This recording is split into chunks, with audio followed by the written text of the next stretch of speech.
it's time to get you into the hot seat here, Steph. And Alrighty. I'd love to convert to kind of the formula for the show. And we talk about this idea of misses, makes, and multipliers. And you've had a decorated career. And we start first with a miss and something you learned from it. So would you mind sharing that? Sure.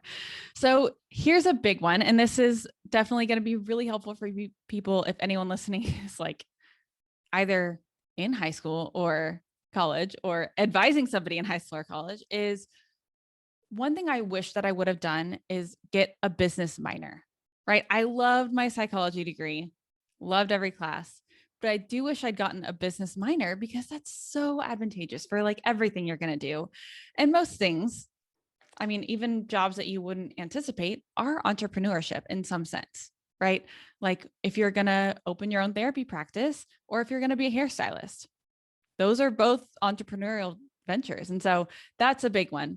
Um, and then something I've heard some of your past guests say is not shifting from hobby mindset to business mindset fast enough, if that makes sense.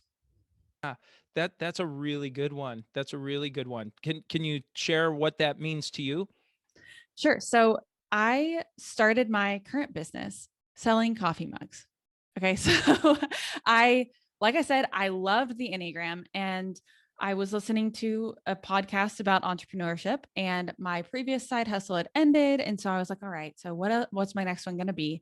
And I was like, you know what? I could sell coffee mugs for each of the Enneagram types. So I hired a designer. I set it all up I had been working in merchandising previously. And so it kind of was how my brain was already working, right? And so I did all of that, but then I wasn't building out the business really. I was just selling coffee mugs on Instagram. And so I think if I had shifted a little bit to how do I make this a viable business? How do I expand the product lines, et cetera? I think that would have really set me up for success in that way. Ah, interesting. Well,